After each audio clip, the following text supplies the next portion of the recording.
السلام عليكم ورحمة الله وبركاته. أهلا وسهلا بيكم في ثالث محاضرة من محاضرات كورس ديكوباج مجاني مع رضوى حمدي.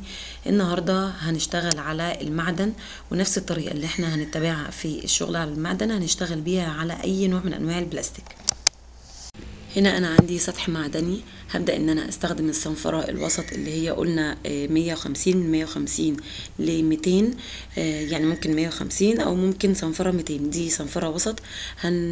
هنصنفر السطح كويس. ليه؟ علشان نخشن السطح، لأن سطح المعدن أو السطح البلاستيك بيبقى أملس، فلازم إن احنا نخشنه علشان يثبت عليه اللون ويثبت عليه الشغل بتاعنا. بعد ما نصنفر كويس كل الأجزاء من جوه ومن بره كمان، هنبدأ إن احنا ننظف ونشيل أي حاجات بتبقى نازله يعني من الصنفره او من السطح نفسه. هنا هبدأ ان انا اسس السطح بتاعي بالجيسو. احنا قلنا طريقه عمل الجيسو في البيت المحاضره اللي فاتت. هنا هستخدم المدقه الاسفنجه او الاسفنجه بتاعه المطبخ النظيفه، هاخد منها قطعه وهبدأ ان انا ادقدق اللون او الجيسو على السطح كله. العلبة هنا دي مقفولة، انا هعمل السطح من بره والعلبة مقفولة علشان الجزء الالتقاء ما بين الغطا وما بين العلبة ما ينفعش ان انا الونه، علشان لو جيت هقفله بعد كده بعد ما الونه اللون طبعا هياخد مساحة وهيلزق معايا اثناء ما انا بقفل العلبة وافتحها. فلازم ان انا لو في علبة مقفولة عندي او يعني علبه بتتقفل سواء معدن او بلاستيك، لازم ان انا اسس السطح والعلبه مقفوله. بعد ما اسس السطح من جوه ومن بره، بدات ان انا الزق التيب على الحواف الداخليه للغطا والحواف الخارجيه للعلبه، علشان احافظ على الجزء ده نظيف ما يوصلوش اي لون، علشان لما اجي اقفل الغطا بتاع العلبه يتقفل معايا بسهوله ويتفتح معايا بسهوله ما يلزقش من الالوان. هنا بدأت ان انا اكون لون نفس لون يعني جزء من الوردة، هعملها خلفية. فكونت اللون ده وهبدأ اني انا الون العلبة من بره. انا هلون بالفرشة مش بالمدق، علشان انا عايزة السطح املس او يعني ناعم ما يبقاش فيه ظاهر في الحبيبات. احنا قلنا ان احنا عملنا بالمدق علشان اللون اللي فوق او الشغل اللي فوق بتاعنا يثبت على الشغل، عشان يبقى السطح خشن شوية. الطبقة التانية من التأسيس او الطبقة التانية من اللون ما احنا ممكن نعملها بفرشة. يعني احنا كده فهمنا ان احنا لازم علشان نأسس السطح المعدني لازم ان احنا نستخدم طبقتين جيسو او طبقتين تأسيس.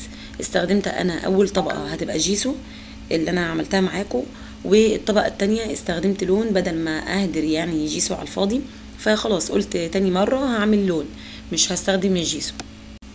انا عايزة اعمل على السطح الخارجي للعلبة الوان على شكل خطوط، يعني الخط الاولاني هيبقى لون بيج والخط التاني هيبقى لون مختلف، بس طبعا لو عملتها بايدي مش هتطلع مظبوطه. فانا استخدمت التيب. انا عملت اول لزقه او اول تيب سبته ثابت وثبته على السطح، وبعد كده تاني تيب لزقته، وده اللي في ايدي ده دلوقتي التيب رقم 3. انا هو دلوقتي بحاول ان انا اظبط التيب رقم 2 علشان ما يبقاش عندي ميول او اي انحراف في الخط بتاعي. هنا التيب رقم 3 هبدأ ان انا الزقه كويس علشان هو ده اللي هيستمر معايا، انا مش هشيله. التيب رقم 3 ده هبدأ الزقه كويس جدا، وبعد كده هشيل التيب رقم 2 اهو.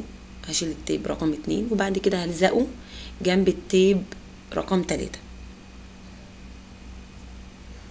وبعد كده هكرر العملية. هبدأ ألزق بعد كده تيب وأشيل التيب الوسطاني وهكذا.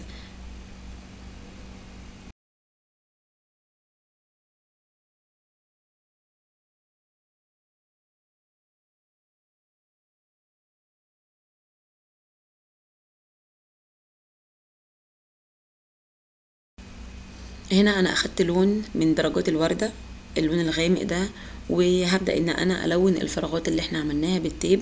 لو لقيتي اللون مش تمام او اللون يعني خفيف، استني لغاية ما ينشف وبعد كده اعملي طبقة تاني، لوني طبقة تاني، وبعد كده بعد ما اللون ينشف خالص الطبقتين ينشفوا تمام، ابدأي شيلي التيب بالراحة خالص علشان التيب ما ياخدش اللون الاولاني ويتشال، علشان ممكن يتقشر معاكي ولا حاجة. فتشيلي التيب واللزق بتاعك بالراحة جدا علشان اللون اللي تحت ما يتأثرش. لو في اي عيب او في مثلا اي خدش حصل او اي لون اتقشر ولا حاجة، مش مشكلة، عادي جدا نتجاوز الموضوع ان احنا ندهن اللون تاني. يعني مثلا زي في هنا قطعة صغيرة اهي، دي اللي انا لونتها دلوقتي، قطعة اتقشرت تمام، هلونها تاني مش هيحصل اي حاجة. اي حاجه بقى، اي لون جه على لون ابدا ان انا اظبط الدنيا. عندي اللون الغامق موجود وعندي اللون الفاتح موجود، هشوف ايه العيوب اللي حصلت وهبدا ان انا اعالجها كده بالفرشه الرفيعه اللي احنا قلنا عليها. هنا خلصنا جسم العلبة تمام. هنبدأ ان احنا نشتغل على سطح العلبة او غطا العلبة باستخدام المناديل اللي عندنا اتكلمنا عليها برضو.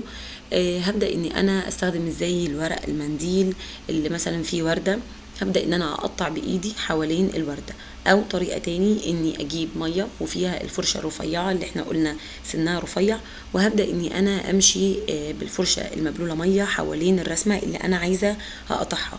انا مش هقطع بمقص، احنا مش عايزين نستخدم مقص في تقطيع المناديل علشان الحد بتاع المنديل او حواف المنديل ما تبقاش ظاهره معانا. احنا عايزين حواف المنديل تبقى تندمج مع السطح وما يبقاش في حد فاصل واضح لعيني ان ده حاجه انا لازقاها. فهبدا اني انا اشيل واقطع المنديل بالراحه جدا. طبعا المنديل بيسهل الميه قصدي على المنديل بيسهل عمليه القطع دي. لو خايفين مثلا او الرسومات قريبه جدا من بعض، خلاص انا هستخدم ايدي في التقطيع زي ما عرفتكم من شويه. وهنا هبدأ اني انا افصل طبقات الورق او طبقات المنديل. المنديل مش متاح عندي، ممكن استخدم ورقة A4 تصوير ليزر زي ما احنا قلنا قبل كده، وهخففها بنفس طريقة تخفيف الورقة بتاعت A4 زي ما خدناها في المحاضرة اللي فاتت. هنا هشيل طبقة المنديل، هستخدم الطبقة المتلونة عندي اللي هي الطبقة الاولى، هي دي اللي انا هشتغل عليها.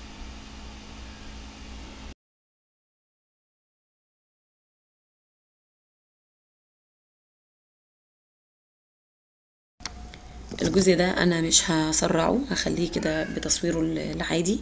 هنا انا جبت الكيس وهبدأ اني انا احط وش المنديل لناحية الكيس وظهر المنديل لي انا زي ما عملنا المرة اللي فاتت. وبعد كده برضو بنفس الطريقة هجيب المية اغرق المنديل كله، وابدأ اني انا افرد المنديل بالراحة جدا وبحذر شديد علشان ما يتقطعش معايا.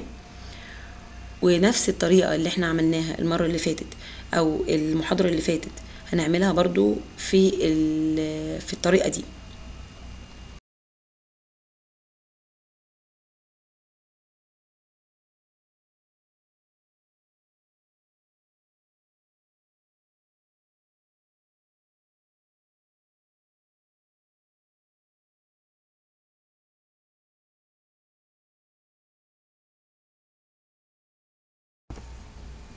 هنا انا عندي في غطا العلبة في كلام، فانا يعني انا مش عايزاه يظهر طبعا معايا، فهعمل طريقة بس في اخر محاضرة في الكورس.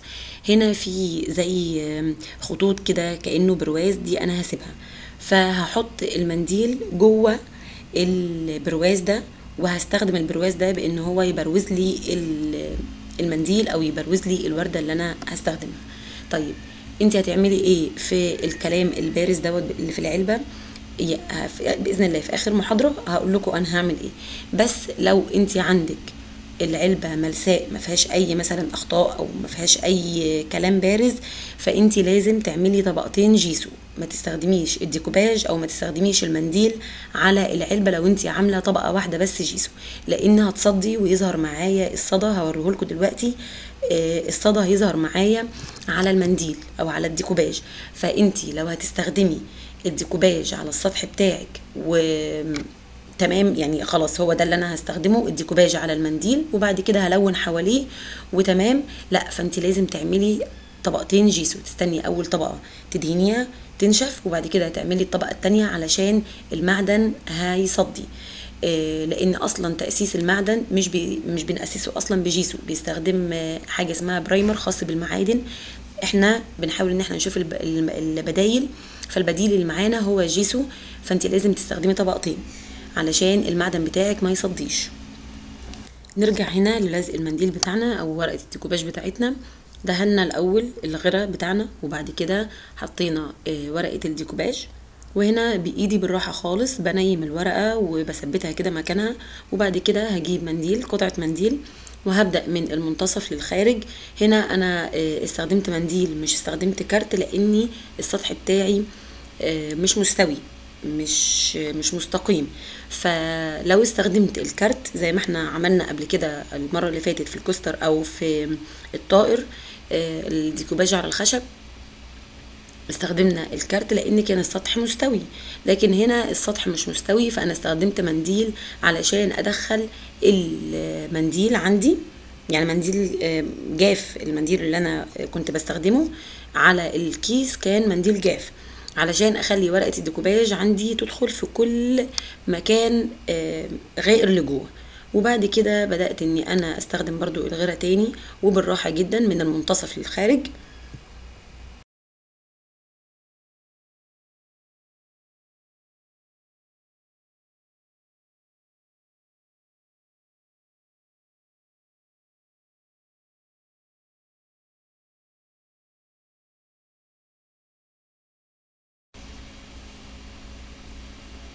هنا انا كنت لابسه جوانتي بلاستيك، ف قلت اني استخدم ايدي في اني اوزع الورنيش، او استخدم او اوزع الغيره يعني بايدي، بحيث اني انزل المنديل في الاجزاء الغائره لجوه.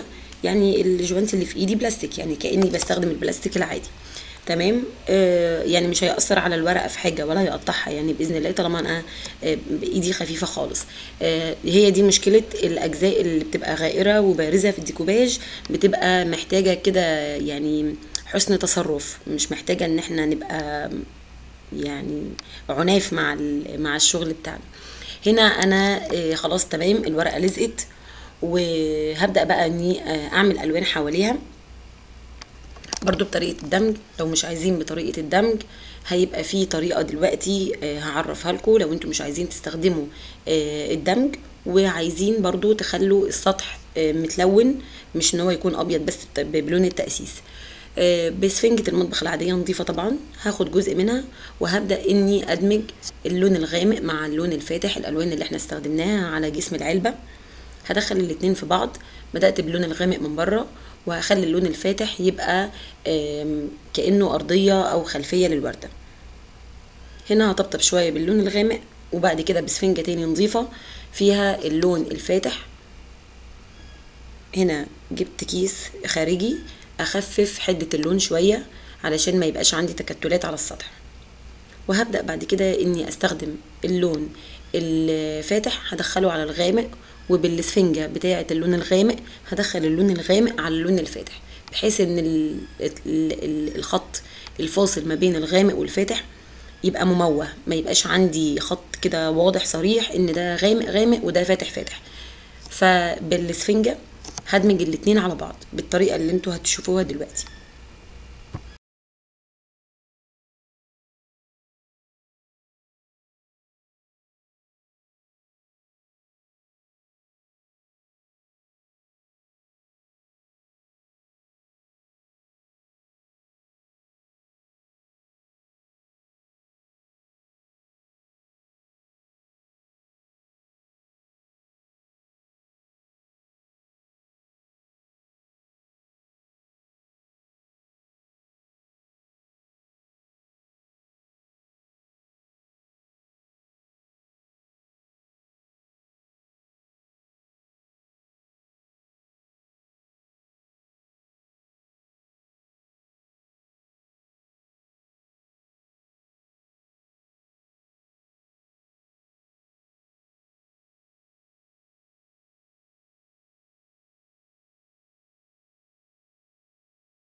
بعد كده بالفرشة الرفيعة هبدأ اني انا احدد الوردة من بره، علشان طبعا الاسفنجة ما كانتش هتسمح لي اني احدد الوردة، فما كنتش عايزة ادخل بالاسفنجة على الوردة علشان يعني ما بوظش لونها.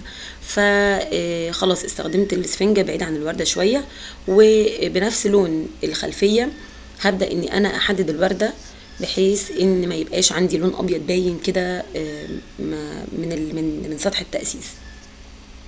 بس هنا كده خلاص دمجت الالوان مع بعض والسطح كده تمام خالص.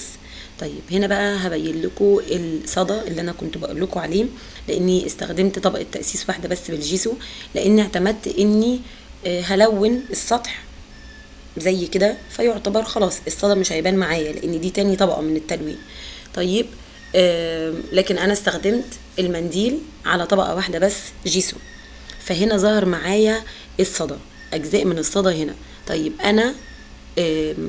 انا كنت مرتبة في دماغي اني مش هستخدم الطبقة بتاعة الديكوباج دي بس، لا انا هزود حاجة تاني عليها هقولها لكم في اخر محاضرة. لكن انتي برضو بعد تاني، انتي برضو لو هتستخدمي ديكوباج على المعدن لازم تأسسي السطح مرتين علشان ما يظهرش عندك اي صدى. هنا بقى قلبنا الغطا وهنبدأ ان احنا نعمل الغطا من جوه. زي ما قلت لكم انا مثلا مش عايزة اعمل دمج الوان، عايزة الزق الورقة زي ما هي. هجيب الورقة بتاعتي سواء A4 او ورق مناديل، هبدأ احدد الجزء اللي انا عايزاه بس، وهبدأ اني انا اقصه. هنا بقى انا بقص بالمقص كويس علشان انا عايزة الرسمة نفسها، مش عايزة اي خلفية معاها لاني مش هدمج، انا هلزق الرسمة بس. طيب في واحدة برضو سألتني وقالت لي انا مش عايزة اخلي طبقة التأسيس عندي لون ابيض، انا عايزة اخليها الوان. قلت لكم قبل كده ممكن الجيسو نستخدمه الوان، احنا متحكمين في اللون بتاعه، بدل اللون الابيض هنستخدم اي لون تاني في الجيسو. هنا انا اسست السطح بتاعي بالابيض، وبعد كده اديته طبقة لون من الالوان اللي احنا استخدمناها في العلبة. و ده كان ردي بقى على السؤال. عايزة الزق الورقة من غير ما اعمل دمج، قصيت الورقة اللي انا عايزاها وهبدأ اني احدد الحدود الخارجية للورقة بأي قلم. هبدأ ان انا احدد الحدود الخارجية للورقة. لغاية دلوقتي انا لما لزقتش الورقة انا بس بحدد، بعد كده هشيل الورقة وهدهن من جوه بلون ابيض علشان احافظ على الالوان وزهيان الالوان بتاعه المنديل بتاعي. مش هينفع ان انا الزق منديل على طبقة غامقة علشان هيأثر على نصاعة الالوان. فبالراحة كده هحاول ان انا ادهن اللون الابيض، وبعد ما ينشف هلزق عادي الورقة، ومش هيبان عندي ان دوت لون ابيض كان مختلف عن لون السطح ولا اي حاجة. او ممكن اعمل العكس، ممكن الزق الورقة تمام على سطح التأسيس الابيض، وبعد كده الون من حوالين الورقة باللون اللي انا عاوزاه. فيعني ده او ده، بس انا ما كنتش مرتبة ان انا هحط من جوه الغطا ورقة الديكوباج دي. انا هنا كنت بنضف اثر القلم بتاع التحديد، وبعد ما خلاص الدنيا هتبقى نظيفة معايا وكويسة هبدأ ان انا الزق ورقة الديكوباج بتاعتي عادي جدا، واحاول اني اظبط ايدي. بس احنا لو مرتبين برضو، لو مرتبين ان احنا هنلزق ورقة ديكوباج وعايزين من حواليها يبقى لون مختلف عن اللون الابيض، خلاص من الاول هنلزق الورقة بتاعتنا عادي جدا علشان ما يحصلش اي خطأ ولا حاجة. هنلزق الورقة بتاعتنا عادي جدا وهنلون من حواليها، ونخلي بالنا هنلون من حواليها باللون اللي احنا عاوزينه.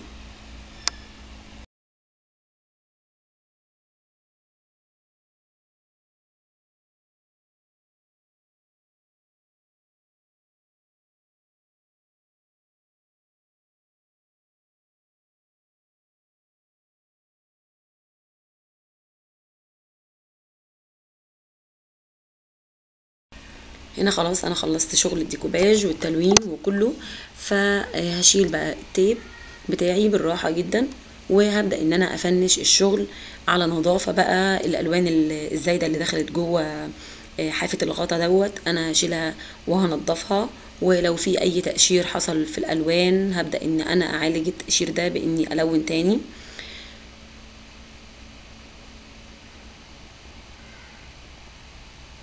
زي هنا مثلا حته بيضه كده من الخلفيه ظهرت، هبدا ان انا الونها. اي تقشير حصل معايا هبدا الونه بنفس اللون.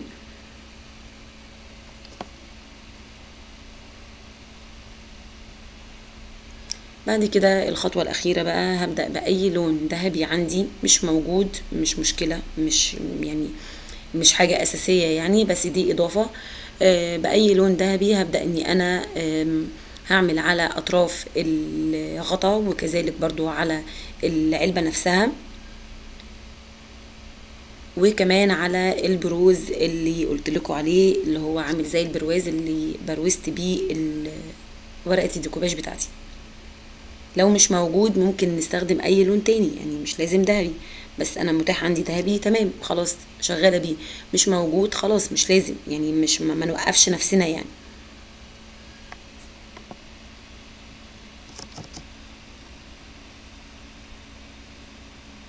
هنا برضو شلت التيب من على العلبه، وهبدأ اني انضف بقى الاجزاء. لون دخل جوه، لون تأسيس، لون عادي، هبدأ اني انا انضف الجزء ده كويس علشان العلبة معايا تتقفل كويس، وفي نفس الوقت الشغل بتاعنا يبقى شغل كويس نظيف ما يكونش فيه اي عيب خالص.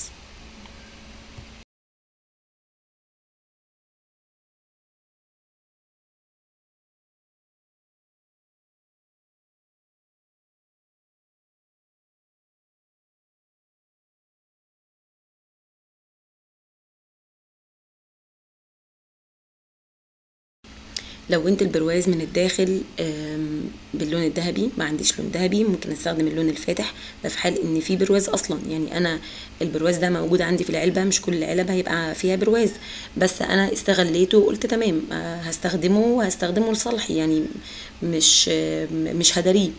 فعندي لون ذهبي تمام، هعمل الحواف. ما عنديش مش هستخدم، ممكن اجرب لون فاتح اشوف هيعمل ايه. ما عندي يعني مش عايزه اغامر تمام. المهم ان انتوا تجربوا، مش لازم نوقف نفسنا عند خامة معينة مش موجودة. نشوف بديل، مش موجود بديل متاح تمام نشتغل من غيرها.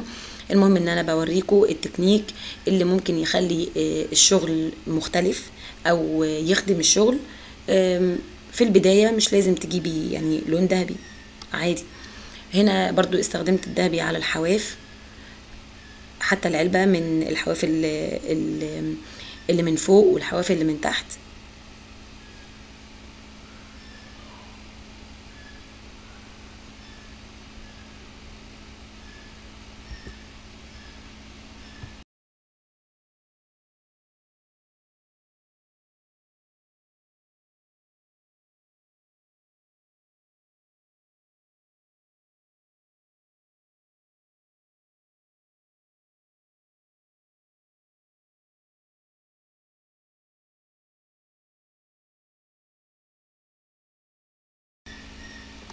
هنا اللمعة اللي جاية على ورقة الديكوباج الصغيرة، الوردة الصغيرة دي هتتدارى طبعا مع الورنيش الحماية.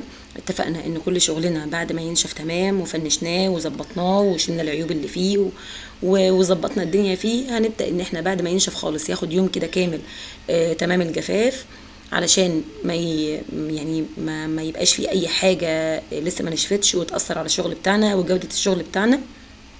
فبعد ما الشغل ينشف تماما هنبدأ ان احنا ندي طبقة حماية بالورنيش المائي اللي احنا قلنا عليه قبل كده. يعني الورنيش المائي مستمر معانا في كل الشغل بتاعنا.